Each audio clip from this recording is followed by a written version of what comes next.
Hello everybody, Gail Carriger here, and we are going to be doing an office tour next, but I thought what I would do is start with the Q&A. That way those of you who show up early, you get the privilege of asking the questions, and then we will end the Q&A and then I'll start a new live video, and that will just be the office tour.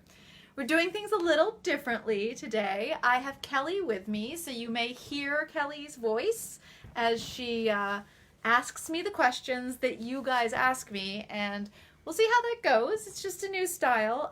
It's not likely to change going forward. This is just an experiment, and it's mostly because I was going to do the office tour, and I just couldn't do that without her help. Anyway, I hope you all are tuning in, getting started. I hope you have lots of questions for me. We'll talk about anything. You know I'll talk about anything. But ostensibly, we're here to talk about this book, which just came out yesterday, which was Sunday, May 13th. Happy Mother's Day to all the moms out there. I didn't see mine because I'm seeing her next weekend, so don't you worry. She has her big ladies' tea next weekend, so I'm going out there to help out and hang out and gossip, and drink a lot of tea. A lot of tea. So that will be fun. But today we're talking about this book. One of the things I realized as I launched it on Mother's Day is that it appears in print. I have a very contentious relationship with mothers, but I don't, I promise. For some reason my main characters do, but I love my mom, she's awesome. So I think it's more me struggling with my own mixed feelings about motherhood than anything else. I'm not a mom, and I've chosen that intentionally, so maybe that's what's coming across in the books. I have my cup of tea here today. We're using a different cup, this pretty sunsetty one, which you can't really see how pretty it is because it's full of tea. And I'm drinking chai without milk, so please don't get mad at me. And we have our first question. Will there be more Americans in the future? Will we get more Americans? My goodness. I hope so. They're fun to write. Less research for me in terms of language and everything. So, yeah, I hope so. This was definitely my answer to that question. Like, one of the reasons I wrote Faith as an American is because I wanted to have an American, but also I was thinking about Edith Walton's Buccaneers. Especially during the 1890s, it was very prevalent for American debutantes to be sent across the pond to England to net themselves an aristocrat and inject the British aristocracy with very much needed capital as well as new genetics. Let's be clear.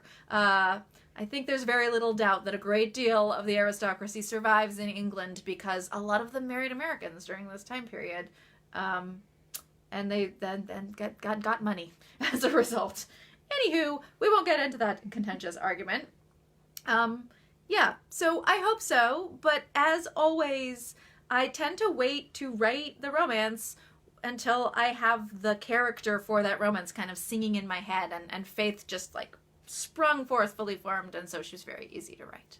Next question. Ty has a semi-spoilery question, so it's up to you whether or not you want to answer. Okay. Mrs. Iffercast, Dimity, is that you? Mm-hmm. My goodness. Wow. No, I didn't intend it that way, but man, that would be cool. I suppose the numbers might work out. I could retcon it. Ty's always giving me ideas. I do like to coil within coil. It wasn't intended, and that's not, Mr. Iffercast is not the gentleman I had in mind for Dimity, but who knows? Another question. Book Murphy asks, do you find the plot or conversation progresses quicker, blunter, when writing Americans versus British? In terms of actual dialogue between the characters, I think she's asking. It looks like plot or conversation. So definitely conversation. Like, one of the blessings with writing Faith is she could be a little bit more direct than a lot of my other characters simply by nature of the Americans. And the Americans of the time period who were going to England had this reputation for being very brash and challenging and vibrant and bright and vivacious. Like Prince Edward, who was going to become king, has a real penchant for American girls, in his bed in particular, and then marrying them off to his friends. That's after the Victorian era, but still. And so, yes, I could be a little bit more relaxed in the conversation, which makes it quite snappy. I've always loved writing dialogue. It's one of my favorite things to write. I lean on it heavily as an author, which you may or may not notice. But in terms of plot, no. Having her as an American did not drastically change the pacing of the plot all that much. Next question. This book, for some reason, made me wonder why we know nothing of Shihag's mom. As Kelly is struggling with Sidhag the way everybody else does. Never had to say her name. I pronounce it Sidhag. Good point. Well, that would have been a very, very, very long time ago. Probably like Highland Wars. Oh, no, it wouldn't be that long ago. I'm terrible, you guys. You're right. We know nothing about her. My bad. Never thought about it. Okay, that's all I have to say about that. Just lots of people saying hi, and they're loving Faith, and they love the books. Yay! Thank you, everybody, for saying nice things. I always love knowing where you're coming in from, so if you're tuning in from somewhere strange or not so strange, just leave a comment and tell me where. One of the reasons I do these lives is because I can reach such a wide range of distances when I do a live, as opposed to just doing an in-person event, so it's just very exciting to me to know that people are tuning in from all around the world. Makes me so happy. Other questions? It doesn't have to be specific to How to Marry a Werewolf. That's just supposedly what we're talking about. I suppose I'll talk. I will. While we have no questions, I'll tell you a little bit about Faith. Oh, we have a question. We'll hold it for a second. So the geology thing is, I have a geology minor, so that was one of the reasons I stuck geo in there. When you're an archaeologist, it's an interdisciplinary undergraduate degree, and so you usually have to take a couple of minors, and one of the ones I did was geo, mostly SEDS, or sedimentary geology, because that's what you need when you're an archaeologist. And so that was one of the reasons I chose that, as I knew Faith was going to have a scientific bent, but that was one of the reasons I chose her for geology. You may or may not notice my crafty plan to sneak STEM into my female characters. So Imogen, for example, being a mathematician, and now Faith being a geologist. So, wahaha, look at me go. We have another question. Hello from Scotland. Yay! Sophia had the best time reading the book and adored Faith. Yay! Thank you! Hi, Scotland! There's also rainy Minnesota, Sweden, Louisiana. All over the place. Fantastic. Ty asked, how's it going with Reticence? Any fun things happening right now? Oh my god, you guys. Okay. I can confess to this now because it's over with, but so I am one of those authors, I've talked about this before, but some authors hit a halfway point and then like freeze up and struggle. I get it at 1/3 and 2/3 of the way through the book. So I know right around 30 to 33,000 words that I'm going to hit a slump, and I know it's going to happen again right around 60. And I just hit that slump on Reticence. So not good. And it was particularly bad with this book. And I realized part of that had to do with I hadn't as tight an outline as I usually do. I hadn't been as good about outlining ahead of time. I'm an outliner. I really prefer a nice tight outline. So to answer your question, it wasn't going great. And then I had an epiphany recently. I had a total breakthrough. I just needed to take a couple days off from the book, and I watched a bunch of videos from the time period of the place that they're visiting, and I'm going to be cagey about that. And that really helped get my brain going, and I started doing just some general research about the time period and the location, and then I had a big kind of total wonderful epiphany, and I'm so excited about where it's going. I think you'll be very, very pleased with Reticence. Yes, another question. Kevin asks, how will you flesh out the other wolves in Biffy's pack? Well, you're going to get... So one of the reasons, this is a question that's also come up on the Parasol Protectorate group, is people have been wondering why I'm calling this novella series the Claw and Courtship series. So why I'm not calling it the Supernatural Society series. And that's because these ones are all going to deal with romances for the pack. And it will mostly, right now at least, I'm thinking in terms of mostly the London pack, but I'm not ruling out the Kingair pack either. So that's why I started a different line, is there's specifically werewolf romances, so hence the Claw and Courtship. Rather, with the Supernatural Society is mostly going to be queer, but also it can encompass romances that are non-traditional and also not werewolf. So that's why I divided the two lines. So I hope that does that answer the question, do you think? Kelly thinks that I answered the question, so hopefully that makes sense to everyone. How did you get your fashion sense? How did I get my fashion sense? Well, not from my mother, much as I love her. She basically lives in jeans and tank tops. I really got into fashion in high school. This is a little bit too much about my age, but I was in high school during the grunge movement, which meant that it was really easy to shop at thrift stores.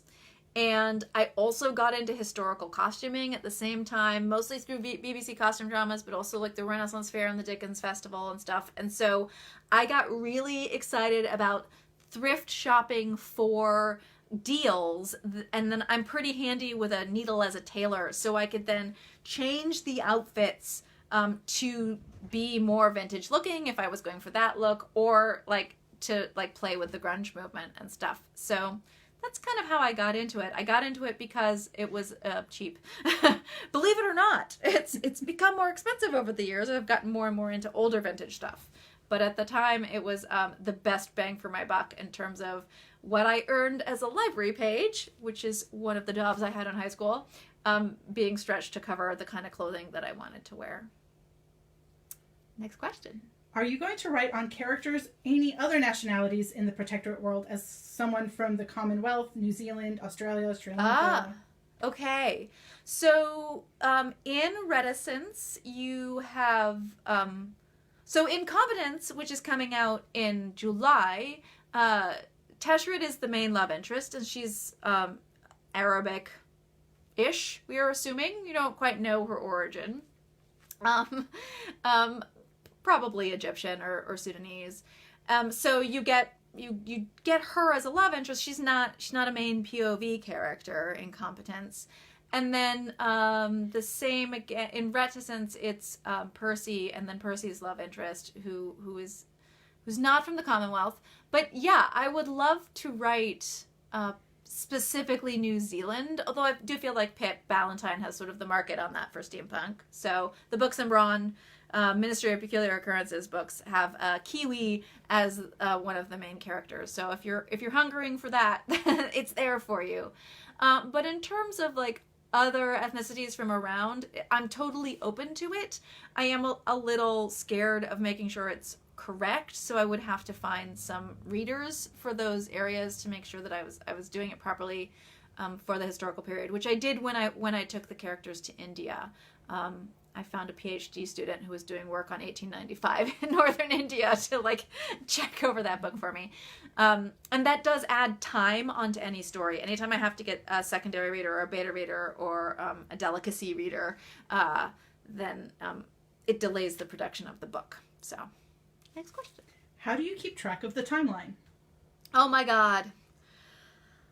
Well, you can see that I don't keep it in my head because I make mistakes on the timeline all of the time when I'm doing these lives, but I do have it written down. So I have, when we do the office tour next, I will show you a distant film of the timeline on the wall. I don't want you guys to be able to actually see it because it often contains spoilers in the timeline. But I have a long piece of graph paper on a wall which has the timeline on it. And it is an up-down timeline because I'm, that's how I think about time, I guess, as an archaeologist. I just realized that. I also have one of those big books of concurrent events throughout time. And so you could flip it over to 1895 and it'll say what's happening in different parts of the world, militarily, socially, like music, art, etc., literature. And I actually will write what's going on in my version of the world into that book. So, I kind of keep track of things that way. And then I wish there were like a digital way to keep track of this, but at this juncture, putting everything in digitally, which would be almost as bad. And then the other thing is I have to have my beta readers check my timeline, and they did a stellar job with this book because just like some of the language I was using implied an entirely wrong timeline, and they caught me on that and no one else did. So yay for the beta readers. So I definitely rely on my beta readers quite a bit to make sure everything is correct. Are you wearing pink lippy for the launch instead of your red? I am, yes. I had to match, so that's why I'm wearing pink. I don't normally do pink, especially not for a live, because I feel like you can't really see my mouth as well. And frankly, I thought this pink was a little darker. I gotta do some pink investigating, up my pink game. But yes, that's why I'm wearing pink lipstick. Because I had to go with I'm wearing a little dress and everything's pink. It's me. Why did Shiak go along with the pack as a woman and fill the role as a nurse instead of just faking it as a man and getting in the fighting she wants to? So, she's not a werewolf yet, right? Yes. Okay. So it would have been a greater risk for me as an author to put her fighting in the front lines because she could be seriously injured. I don't know that she would cross-dress. I don't know that she's that type of personality.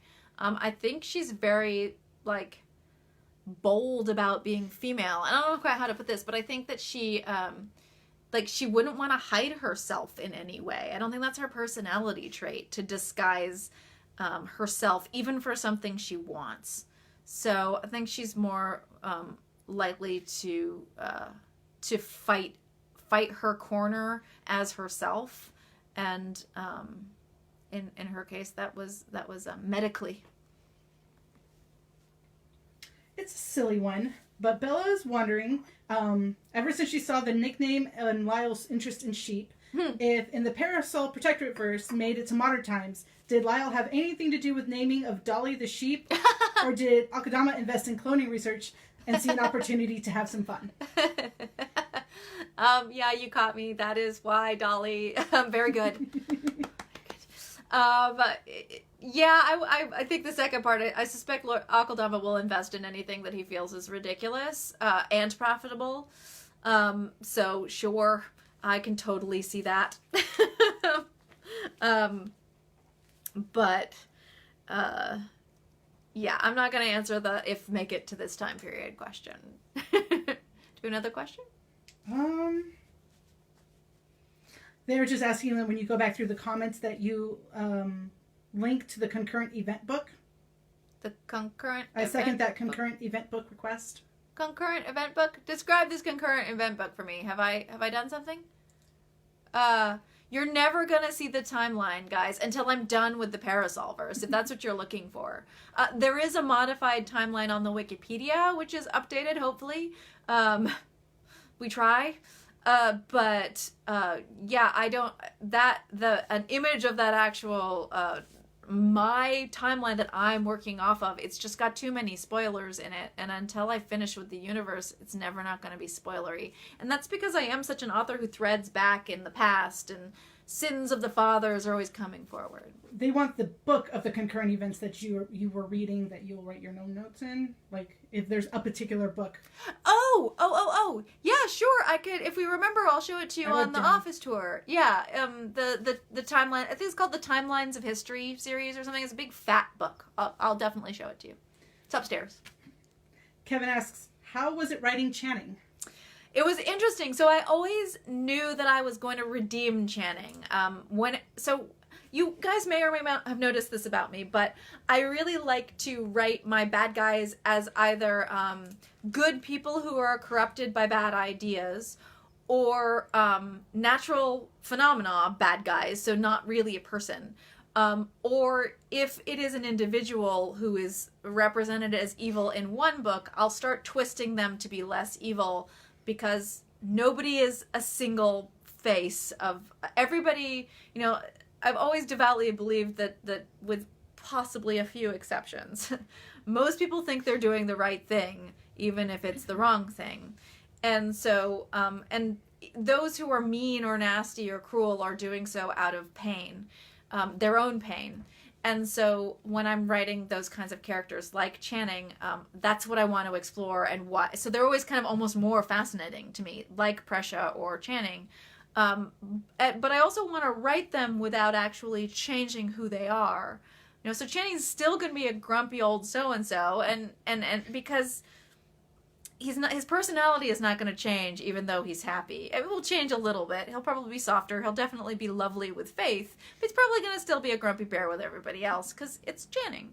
And I also, obviously, because I read this character a lot, I love a grumpy character. That's Sid Haig, Channing. Like, I just love that prototype. Ty wants to know if we're ever going to learn more about Lord Ambrose. Ambrose, probably. So he would, the thing about the vampires is that there's part of me that feels like vampires have been overwritten at this juncture, and so that's why I have kind of avoided having one of the vampires as a main character. I know I approach vampires differently, but I do feel like they've been done a lot recently, so that worries me. And the other thing is, they are so very alien in their mindset because they're so immortal, and I did that intentionally, starting with Lord Akeldama, is they really do see humans as mayflies, so writing a romance for them is a little bit like writing a romance between somebody and their food source, so it's complicated. They say they need to know if he's secretly a shrub. I see. We went silly there. Yeah, maybe he is. He's a very well-tended topiary. For competence, you have 2 covers. If one sells better than the other, will that influence future covers? Do you have a preferred cover? Okay, so I do... So Competence has 2 covers because one of them is owned by my publisher in the United States and the other one is owned by me. So that's why it's a very, very practical publicity thing. Publishing thing. It's just the nature of the beast in terms of rights management. So what was the second part of the question? Do you have a preferred cover? For Competence, no. I genuinely like both of them, and there are bits of both of them that I like better than others. So, yeah, I love them both, and I'm super excited that I get to have 2. That's just very thrilling to me, because I rarely get a different cover for a different territory. It's really unusual for me. And it was really fun to do the second one myself. So, like, honest to goodness, it would be really hard for me to pick between the 2. Is there a further question on that one? No. Okay. Is there any one character you see yourself in? I get this one. And the funny part is that I'll start talking about it and I'll be like, well, there's definitely bits of me in Alexia, and then there's blah, blah, blah. And then my friends will be like, yeah, but we can also see you in Manon LeFou, we can also see you in Lord Akeldama, and that's the nature of being an author, right? There are bits of me in every character I write, including Prussia and Faith and Channing. Like, I too can be a grumpy bear. So that's like, there's a bit of me in everything. But the sort of easy answer is, of my 3 main series in terms of the main characters, they're different me's at different parts of my life. So Sophronia is definitely me in high school. Rue is definitely me in college. And Alexia is definitely me just out of college, like in my 30s and trying to find my place in the world. And actually, Primrose in Competence is a little bit like the most me now, I think, to a certain extent. But all of them are different parts of myself. On vampires, will we ever learn more about the mysterious Edict Keeper? Oh, and the Howler. So I do want to write one of the Claw and Courtship books for a Howler character. I've always wanted to do it. So those are the oral record keepers of the werewolves, and the Edict Keepers are the record keepers of the vampires. I hadn't thought about doing one for the vampires as well, but that would be really, really fun. We'll definitely have to make a note. Kelly will write this down for me. Because I am almost more interested in this juncture in exploring with the novellas characters that very little is known about than I am characters that are more beloved and side characters. Sorry, guys. But you'll love them. You know, if I write them, you'll love them. I promise. Look at Faith. You love Faith. Will we see lovely hardcovers of any of the other of the Parasol Protectorate books? Maybe. So, for those of you who missed the announcement, Soulless is getting another hardcover, which is very exciting, because it's an illustrated edition. So, it's going to have an illustration for each chapter. And it's really cool. They're kind of Edward Gorey-esque, but also they would make awesome panels to color in. They're just beautiful. I'm really excited about that. That's coming out in September. So that's another hardcover that's happening. As to the rest of the series being done by Subterranean, like the original Soulless hardcover was, I think that is unlikely at this juncture. I feel like Orbit maybe would be more interested in doing that themselves, and that will entirely depend on how well this illustrated edition sells, quite frankly. So I don't know. It seems less likely than likely. In terms of the novellas, however, definitely I have this in mind. I'd really like to do kind of special limited run high-end hardcover collections of like 2 or 3 of the novellas together as a kind of omnibus, but I'm just waiting until I have enough written in each of the different novella lines. So those are kind of waiting on me. And I think I could arrange to do really beautiful ones. And those I hope, or I will try to make sure that they match to the Soulless edition that Subterranean did, with that very vintage Victorian look to the cover. So you guys get something really, really different from my normal cover art for those, because I'm very attracted to that kind of style. If I'm going to do a hardback, I really want it to hearken to the original Victorian hardbacks with those cameos and gilt and stuff. I think the question is asking, would it be possible to get both of the Competence cover styles here in the U.S.? So legally, I am only allowed to say you're not supposed to. Off the record, it is possible to get it, and I would advise joining the Parasol Protectorate group, where I'm sure there'll be a very animated discussion between people who aren't me on how to do so.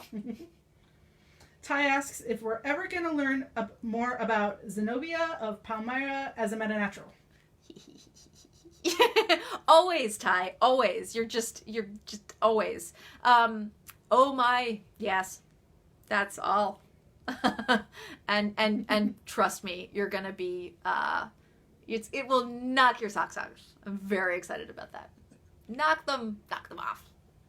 Why the burn on California? Isn't that your home state? Yes, hence the burn. If you can't laugh at yourself, who can you laugh at? Yeah, I always have to. It's also a delicate way for me as an author to remind my readership of the time period. So this time period, California really was the Old West. It was still really rough and ready and very much kind of frowned upon, newly a state in the Union. And so I'm also using that line both for comedic effect, to lampoon myself, and to remind readers of the historical setting. So there's insight into the ethereal mind. Will you write more about Alexia's dad? Love that guy. Alessandro. Spine-tingling bisexual adventure. Yes. So the thing about Alessandro is there's a couple of issues that I have with him. And we're going to shut it down soon, guys. So we'll end on this question. But he is kind of an anti-hero. Like Channing, he's a bit of a douche, for lack of a better word. But I would like to write more of him, definitely. I think he's a fascinating character, and I do love a bisexual main character. But he also has a tragic ending, which you all know. That's not a spoiler. You read it many, many books ago. And it's difficult for me emotionally to write a character like that, because I know it's not all going to end well for him, and that just kind of makes me sad. So I always try to write like kind of more upbeat stuff, because I want to be entertaining and emotionally uplifting, and I think I would struggle with that with Alessandro, but I definitely want to write him. And one of the things I've been considering with him, when I have the time, always, is to write more sort of short story snippets the way Curious Case was written, and maybe sort of serialize them or bundle them. So it would kind of be a little more sprawling book idea where you get little snippets of his life at different points in time. But that is one of those, because I kind of have written most of his life out because it affects all of the other books. But that is definitely something that's on the long end of the production schedule. I have so many other things to write first. And on that note, I'm going to close down the Q&A. So what's going to happen is I'm going to shut down this live, but stay where you are, because what we're going to do next is just start up another live video. And in that video, I'm going to give you all an office tour. So if you want to hang out for that, we're going to do the office tour. We're going to keep it open for comments during the office tour. We'll see if we can also take questions about the office as we give the tour, but that might be beyond our capacities. We'll do our best for you. So this is me signing off and hoping you'll stick around and see the office tour coming next. Bye, everybody. All right, give it a second.